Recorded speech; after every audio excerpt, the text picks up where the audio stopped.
Il a été président de l'Association mondiale des inventeurs, président de la Fédération africaine des associations des inventeurs et président de l'Union des inventeurs congolais. Clément Kabasele Mwamba est aujourd'hui l'invité de grands témoins.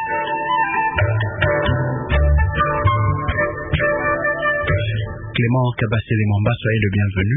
Merci beaucoup, M. Alain. Comment allez-vous? Ça va, hein? On ne peut pas dire très bien parce que des recherches qu'on est en train de faire, toutes ne sont pas abouties. Vous voyez, dans ce monde de recherche, on continue toujours, même ceux qui ont réussi, on continue toujours à les perfectionner. Vous avez à votre actif 45 médailles d'or pour différentes inventions, 13 autres trophées divers et plusieurs titres honorifiques internationaux et locaux. Parmi vos inventions, on retient notamment le célèbre pouce-café, dont on parlera au cours de cette émission, ainsi que d'autres inventions que vous avez faites. Commençons par votre enfance. En 1937, vous voyez le jour à Kibambula. C'est dans quelle partie du pays? C'est la province Kasai occidentale, vers le territoire d'Ndemba, où il y avait un groupement de Baluba qui était forcé par l'administration belge à aller travailler le chemin de fer, ainsi de suite, avec un centre magasin et consort. Et votre père faisait aussi le chemin de fer? Non, mon père c'était un enfant de la famille qui dirigeait le groupe. Son oncle était chef coutumier, lui était juge pour le territoire d'Ndemba et qui représentait la tribu Luba qui était là. Pendant que vous parlez de ce grand-père en fait à vous qui était chef coutumier, l'oncle à votre père, c'est celui-là que souhaitez vous voir le remplacer? Le grand-père, il s'appelait Kabambakado, mais il était très connu, très réputé pour son savoir métaphysique et consort. Et il peut vous faire promener sur la pluie ou pas mouillé, il peut empêcher la pluie de tomber, comme il peut la provoquer aussi. C'est ce que je vis. Et quand il m'a fait la foudre, je l'avais détesté. J'ai failli mourir, mais lui disait que c'était un vaccin. Ce qui m'a surpris aussi, c'est quand il mourait, il n'a pas voulu que je fasse le deuil. J'étais très attaché à lui, qu'il va venir à Kinshasa où je suis. J'ai tenté de faire le deuil, j'ai subi un accident le même jour, j'ai dispersé les gens. Et c'est aussi par coïncidence, la même année qu'a commencé mes recherches, mes aboutissements dans de brevets d'invention, notamment le fameux pouce-café. Tout jeune aussi, vous étiez d'un caractère très éveillé, d'ailleurs vous l'êtes toujours jusqu'à ce jour, mais en réalité votre mère vous a fait baptiser sous le prénom Paul et elle souhaitait vous voir devenir écrivain. Elle était membre de l'église presbytérienne. À ma naissance, elle m'a donné le nom de Paul, la naissance qu'elle avait fait aussi, parce que ma mère, à 3 heures du matin quand j'étais né, elle était très fatiguée et la nuit, elle a senti un froid sur son ventre, au lieu de la chaleur de bébé. Quand tu l'as regardé, c'est un serpent. Alors elle a fui le lit, elle m'a laissé avec un serpent. Je n'avais jamais cessé de la condamner pour m'avoir abandonné à un serpent tout seul. Mon père est venu avec les autres, ils ont fait le malin pour me dégager de serpent. Après le matin, on a cherché le serpent dans la maison. On l'a pas vu, on a trouvé un trou en dessous du lit. Ma mère a pris la casserole et l'a couvert. Et chaque fois qu'il nettoyait la maison le matin, il ouvrait dans la casserole pour voir ce qu'il y en a. Elle était curieuse, hein? Et elle trouvait le serpent fouillait dans son trou. Et jusqu'à 3 mois après, je suis sorti de la maison pour me mettre dehors parce qu'un bébé chez les Kassaïens, on regarde 3 mois dans la maison à cause de intempéries, poussière et comme ça. On a creusé dans le trou, on n'a pas trouvé le serpent. Voilà comment je suis venu au monde. Elle m'a initié à chanter. J'aime beaucoup la musique douce parce qu'elle me chantait beaucoup de chansons protestantes, notamment les chansons anglaises. Et elle voulait que je sois un écrivain et que j'écrive comme Saint Paul. Elle était fanatique de Saint Paul.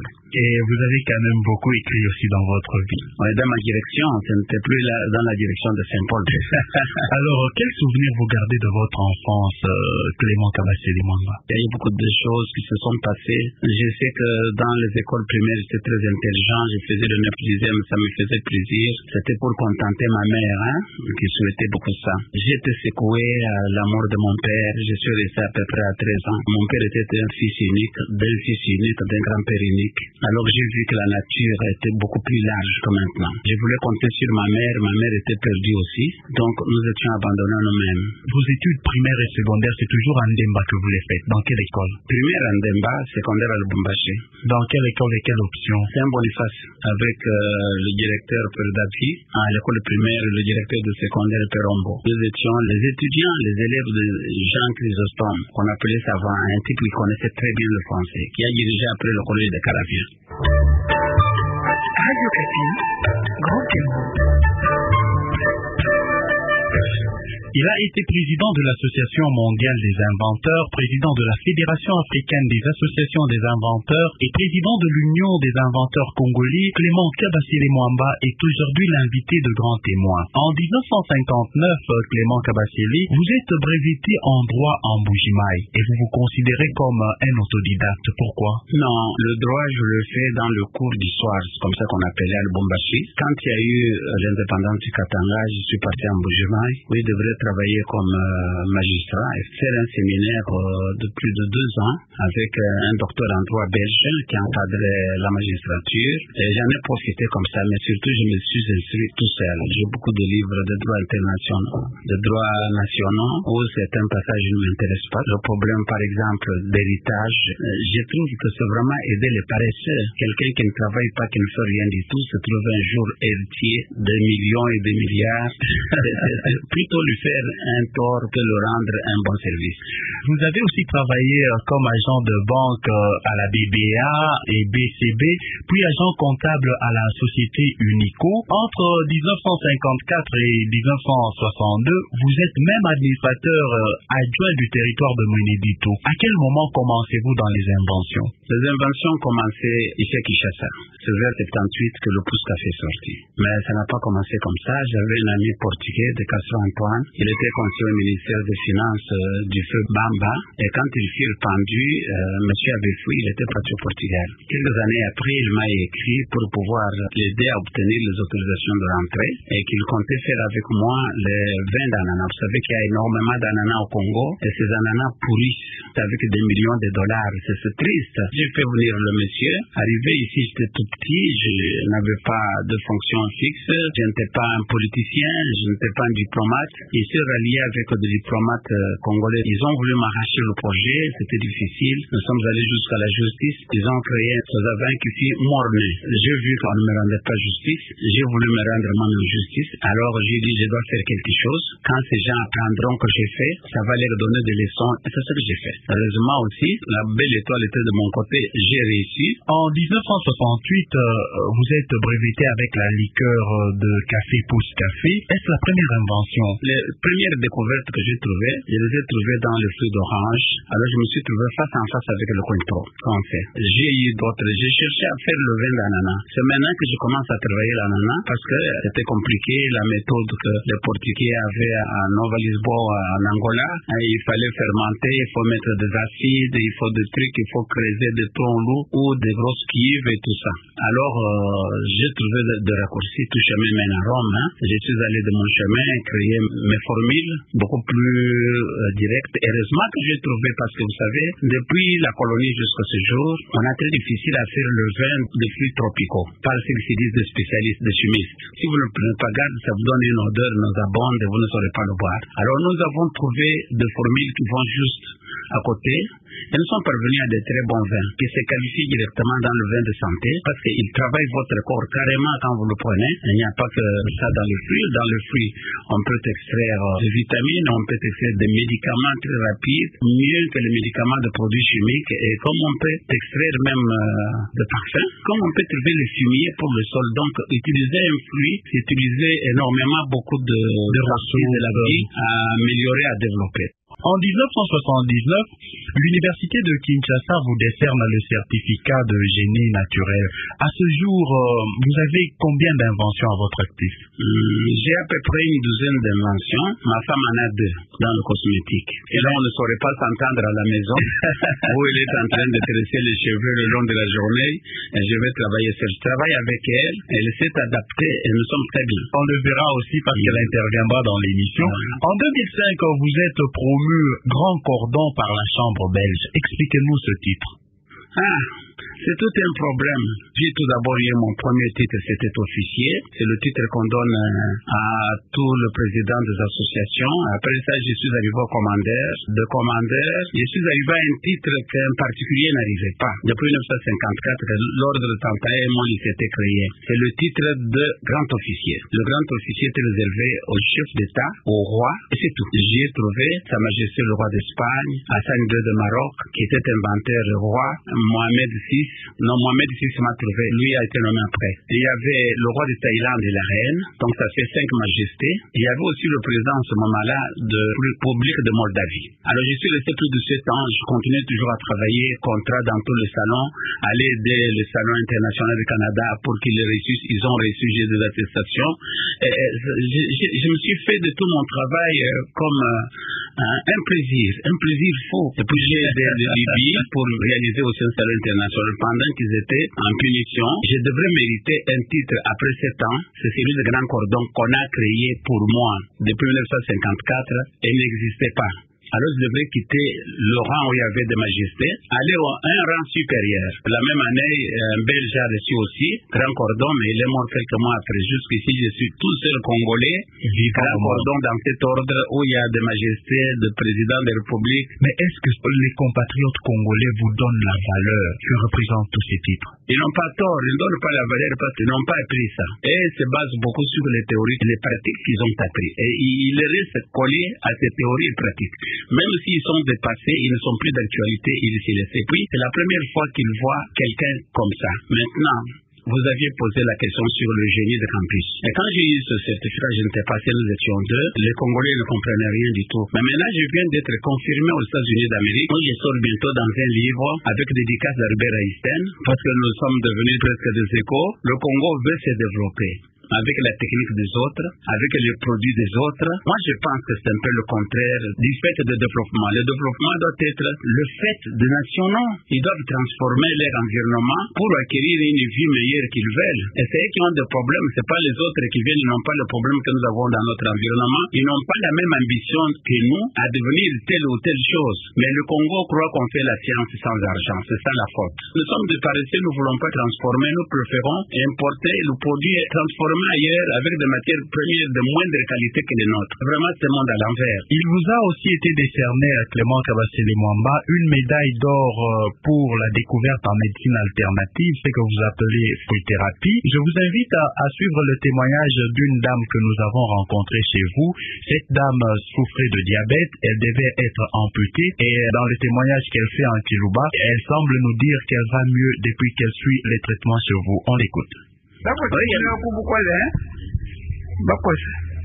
Mo vital ba kawi bol ba sa tin kunya ma kunya ne pinje buta mu mun wanda ko to mun ne yin diabetes to je bi yin a ko fetan puta ba ko te ta sha ma nai ba mun ne yin diabetes na ko pinje mu kunya mu fa ba ka tanga da pinje kan ta dika sa ci kwante ja ta mo ne ci kwan ja ta to mun ma ji ga ye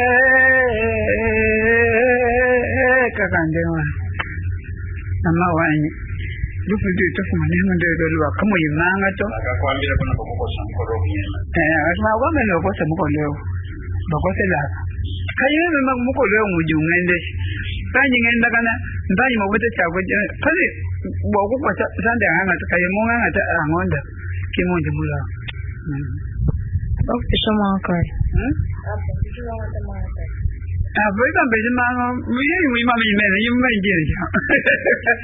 Cette dame que nous avons rencontrée chez vous, Clément Kabasele Mwamba, répondait aux questions de notre consoeur Jocelyne Moussao. Le ministère de la Santé a-t-il déjà apporté son expertise par rapport aux médicaments que vous produisez à base de fruits? Oui, je sais qu'il y a l'OMS qui est maintenant d'accord avec les médicaments que nous trouvons, parce que moi, ce n'est pas des médicaments traditionnels. Ce sont des médicaments extra modernes que j'ai trouvés dans les fruits qui n'étaient pas trouvés par personne et qui réagissent très vite. La santé connaît ce que nous faisons. J'ai reçu la médaille de l'Organisation mondiale de propriété intellectuelle sur la médecine, la fruit-thérapie que j'ai créée. Donc, il n'y avait eu aucune ratification de l'État congolais. Pour l'État congolais, c'est la médaille qu'on me donnait. Alors qu'on lui montrait qu'il y a quelqu'un qui peut sauver certaines maladies qui sont rebelles et dont les gens souffrent ici. Beaucoup sont amputés des jambes, même des plaies inguérissables que nous guérissons. Il y a des maladies de l'estomac. Donc, nous avons trouvé tout ça. Le ministère de la Santé le sait.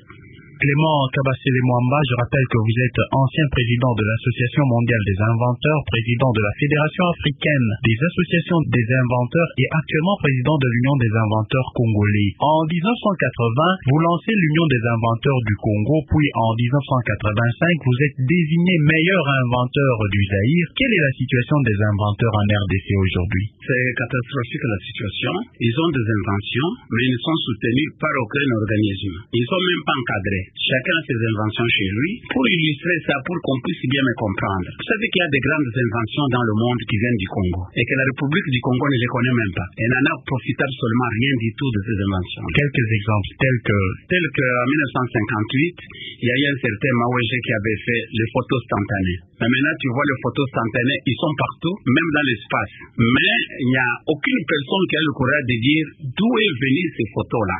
Vous pouvez dire Kabasele, c'est pas vrai, mais ce ne serait pas moi parce que Bouisséré, le ministre de la colonie, lui avait donné son brevet d'invention sur place dans le stand. Donc vous voyez, vous avez par exemple, dans le temps, tout le monde étudié que les fruits c'est les vitamines et consorts.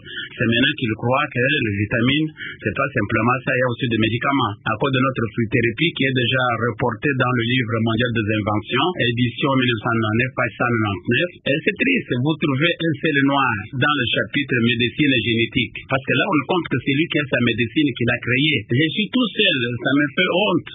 Vous savez que nous avons perdu les habitudes de lire des livres. Le Congolais ne lit plus beaucoup, n'étudie plus chez lui-même. Et avec ça, il ne sait pas suivre le mouvement qui s'est fait dans l'actualité. À un certain moment, nous avons constaté la disparition de vos produits sur le marché. Qu'est-ce qui s'était passé? Mais vous savez, comme Galilée, j'ai subi aussi des problèmes. Que le monde me console en me disant, nul n'est prophète chez soi. Chez soi, quand il y a beaucoup de prophètes, c'est mieux des autres qui viennent chez vous. Mais ici, il n'y a aucun prophète qui vient. Vous ne pouvez pas voir un inventeur venir s'installer ici. C'est pourquoi nous voulons profiter pour solliciter l'aide du gouvernement et faire le salon international des inventions. Comme ça, on va voir tout le pays du monde amener leurs inventions ici. Ça va beaucoup réveiller les Congolais à faire des inventions, à développer très vite leur pays. Les inventions entraînent avec les petites et moyennes entreprises. Les inventions entraînent avec l'emploi, le bien-être, le confort de l'habitat, le bon mariage. Et cette misère-là, la solution ne viendra que des inventions des Congolais. Et ils doivent inventer. Et dans votre entreprise, vous utilisez à peu près combien de personnes? J'utilisais 60 personnes. 60 personnes. Ici, 74 en Bujumaï. Mais maintenant, c'est fermé. Nous essayons ce mois ici de reprendre timidement, vraiment timidement, après l'agression que nous avons eue des militaires, où j'ai perdu ma première femme. J'ai perdu beaucoup d'argent qui était dans le coffre-fort de Chanik. On a ouvert, on a pris. On me dirait pourquoi tu es mis à la maison. Mais à la banque qui m'entend, mes comptes étaient là. Chaque nuit, ils mettaient des crédits dedans, et le matin, il avait des crédits, mais laissait des enjeux. J'ai vu tout l'argent se voltiger dans le compte, et quand nous avons mené l'enquête, la banque volée, je l'ai amené au tribunal, il a été condamné. J'ai amené aussi l'État et ses militaires au tribunal pour ce qui est arrivé, ils étaient condamnés. Mais qui me paye? Personne. Clément Kabasele Mwamba, vous le disiez au cours de l'émission, vous avez aussi initié votre épouse dans les inventions. Je vous invite à suivre l'entretien qu'elle nous a accordé et puis on se retrouve après. Je m'appelle Madame Angèle Bilonda Kabasele. Je suis mère de 3 enfants. Je suis à côté de mon mari et je travaille avec lui. Je collabore toujours avec lui. Ça fait combien de temps que vous avez commencé à travailler à ses côtés? Depuis 82 que je suis avec lui, ça fait 26 ans. Quelle est votre spécialité? Je suis en tout, mais ma spécialité c'est la parfumerie. Et puis, je suis en train aussi de soigner les malades à partir des médicaments que lui-même a cherché et trouvé. Ces médicaments-là soignent plusieurs maladies, malaria, cancre diabétique, sinusite et les plaies inguérissables que je suis en train de soigner. Combien de types de parfums avez-vous déjà fabriqués jusqu'à ce jour? On a plusieurs gammes, à peu près 11 marques de parfums que nous sommes en train de fabriquer. Et puis à partir de ces parfums-là que mon mari a commencé, il m'a initié aussi. Moi aussi, je suis parvenu à faire de moi-même mon propre parfum qui se nomme Bill. J'ai même eu le brevet à l'industrie. À l'étranger, vous commercialisez aussi ces parfums? À l'étranger, je suis allé déjà exposer dans un salon des inventions Ereka, 96. Alors j'ai même eu le prix qu'on m'avait décerné. C'était dans quel pays? C'était en Belgique. Et vous avez reçu quel prix? J'ai eu le prix de mérite de l'invention du droit belge, commandeur. Et ici même au Congo, j'ai eu la médaille de mérite civique en bronze, en argent et en or. Madame, est-il facile d'être la femme de l'inventeur Kabasele Mwamba? Parce que vous devez travailler à vos inventions et faire vos travaux ménagers. Est-ce facile pour vous? Oui, je me suis partagé, c'est facile pour moi puisque de l'autre côté, je suis en train de l'aider, de l'autre côté, je m'occupe des ménages. À toi, je me suis bien partagé pour réussir à ça. Si vous étiez demandé de lui adresser un message, puis ce serait lequel?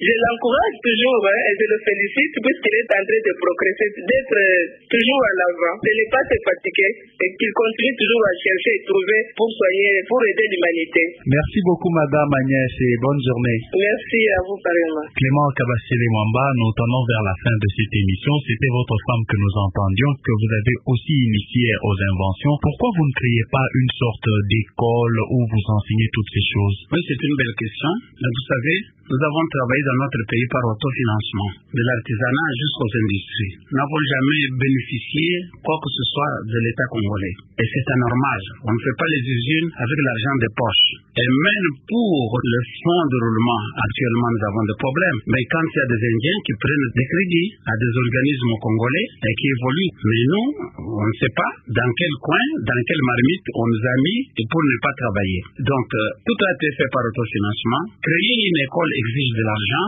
Créer une école, c'est un bien, c'est un patrimoine public comme mes usines. C'est le patrimoine du Congo, mais qui sont abandonnés à l'entretien, à l'utilisation à moi-même, alors qu'il y a des Congolais qui en profitent avec l'emploi. Quand vous engagez 60 personnes, il faut les multiplier par 5. Dans chaque famille, vous avez à peu près 300 que vous nourrissez. Et il faut des fonds, il faut de l'argent. Pour mon grand cordon, je vous dis, franchement, pour faire face à la grande cérémonie qui devrait se faire en Belgique, où 60 pays étaient représentés par les représentants des associations des inventaires et les journalistes qui devraient être à notre ambassade, il a fallu l'intervention du chef de l'État, le président Joseph Kabangé. C'est pas tous les jours qu'on doit toquer à sa porte avec tout le travail qu'il a et toutes les occupations qu'il a. Voilà par exemple, nous pensons, nous les inventaires, que les 5 chantiers du chef de l'État, ce n'est qu'une proposition et une volonté du chef de l'État de faire l'affaire. Mais les Congolais doivent entrer dans tous ces chantiers, chacun donner le meilleur de soi-même autant qu'il en peut, avant qu'on appelle les étrangers. Il faudrait que le gouvernement prévoie aussi le soutien aux inventaires pour qu'ils puissent soutenir les 5 chantiers qui sont lancés. Ce n'est pas l'œuvre simplement du gouvernement, mais tous les Congolais sont obligés, chacun de sa part et de ce qu'il peut faire, d'y faire quelque chose. Pour clôturer cette émission, un petit mot à tous les jeunes qui s'intéressent aux inventions et qui vous suivent en ce moment. Bon, ils doivent avoir le courage. Moi, j'ai réussi jusqu'aux usines seuls, mais ce n'est pas la chance de tout le monde. C'est très difficile. Mais ils doivent se faire comprendre, parce qu'ils doivent être protégés. Ce qui est numéro 1, dans ce qu'ils doivent avoir, c'est la protection officielle efficace de l'État. Et puis, la subvention de l'État, il est prévu dans la loi qui encadre les inventions Congo. Mais un Congolais inventé n'a jamais touché un sou. Et pourtant, on perçoit les taxes de ce sou chaque année. Radio Okapi. À la présentation du journal, Pascal Massirika. Kabasele Mwamba s'est éteint samedi à Kinshasa à 77 ans. L'inventeur congolais de la célèbre liqueur Pousse Café lègue à l'humanité une dizaine d'autres inventions dans le domaine de la fruit-thérapie. Kabasele Mwamba est décédé samedi à Kinshasa à l'âge de 77 ans. L'inventeur congolais de la célèbre liqueur Pousse Café lègue aussi à l'humanité une dizaine d'inventions dans le domaine de la fruit-thérapie. Il laisse dans son office une cinquantaine de médailles de mérite, une cinquantaine de diplômes universitaires et internationaux et nationaux de reconnaissance et un certain nombre de trophées. Innocent Olenga a visité son office ce lundi, nous dresse le portrait de l'inventeur disparu. Né en 1937 à Chibamboula, dans les territoires de Demba, au Kasaï occidental, Kabasele Mwamba fut l'ancien président de l'Association mondiale des inventaires, président de la Fédération africaine des associations des inventaires et président de l'Union des inventaires congolais. À son actif, on compte une dizaine d'inventions. La célèbre de ces inventions, c'est la liqueur Pousse Café, inventée en 1978. Outre cette liqueur, il y a aussi des médicaments à base de fruits soignant différentes maladies, des produits cosmétiques, dont plusieurs gammes de parfums. Son entreprise Interfruits SPRL a fonctionné tant tant bien que mal, mais à ce jour, elle est presque à l'arrêt. Dans les bureaux de Kabasele Mwamba que nous avons visités ce lundi, nous avons compté une cinquantaine de médailles de mérite, une cinquantaine de diplômes et titres de reconnaissance et un certain nombre de trophées, dont celui du président Joseph Kabila, lui décerné par le premier ministre Augustin Matata Ponyo le 11 mai 2013. Dans un livre de 249 pages, lui dédié en 2008, Dr Christian Ilunga Kabengele qualifie Kabasele Mwamba des monuments pour le Congo et pour l'Afrique noire parce qu'il est parvenu à démontrer qu'un noir peut inventer, découvrir, innover pour améliorer la qualité de